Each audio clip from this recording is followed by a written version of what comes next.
I might be too heavy for this ride. No, they account for all types of people. You're fine. Help! I'm too heavy! Glenn! I'm too heavy! I'm too heavy, Mr. Quagmire! I'm too heavy! I'm too heavy, Glenn! I'm too heavy! I'm too heavy! I'm too heavy! But what if? But what if? And until we can manage those but what ifs and just go into that place of certainty, even if we don't know of the certainty, that's the real key, isn't it? It's being able to be in the state of imbalance with uncertainty. And I think, when Catherine started talking, I immediately had this image of this young athlete in Belarus that is now just kind of asked for political asylum. And they were talking on the TV last night with the young people in Belarus, and their kind of learned hopelessness in a way, because the regime is so strong. And I just thought, what is the only way that they're going to get those people out of power?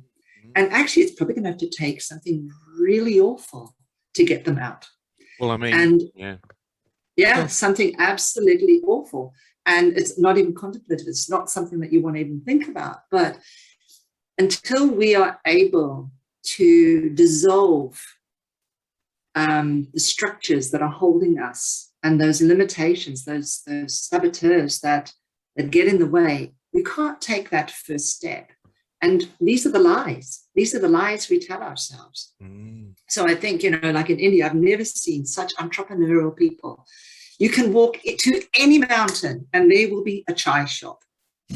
There will be someone that will have the idea that they can make some money. So they work really hard, incredibly hard. And in fact, it made me quite embarrassed. So I was quite aware of that, but also this learned helplessness, the idea that there is, even though there's a law to say the caste system doesn't happen, it's still there in religion. And so people are still behaving in ways. So the idea is I'm here, I can't match and I can't get there. And if I do, I'm still in the caste. Yeah. And my life is caste. So isn't it interesting? I'm using the word caste, not as caste for a particular thing, but how do we cast our life? How do we close our life? How do we create that mindset that encapsulates us into that fear?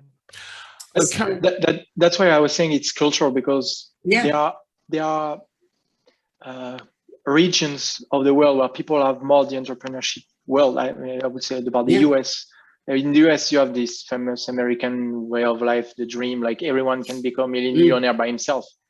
In France, it's very, very rare.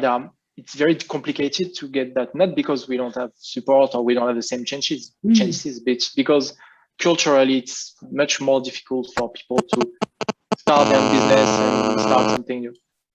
And I discuss with people all over the world, and I believe like effectively in India, you start, you fail, you succeed, whatever, but you start again, and that's something that you need to bring into your mindset. Okay. So then the question is, so fear is a big part of it. We know that almost everybody doesn't have enough. So I think it comes down to pain. I think that when a thing hurts you long enough and hard enough, from there you start to build up and out. And depending on how low you go, your fears tend to be overwhelmed by the crapness of your situation.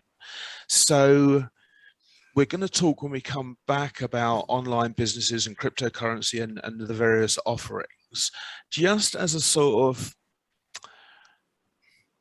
abstract question for you to think about between this call and the next call when we record again. If it's 1 out of 10 people that you guys and girls, or you girls and guy, deal with, is it ever going to change for humanity as a whole? Big question. And Sia, what do you think? Yeah, of course, humanity is the key to changing the lives. Right, that is definitely.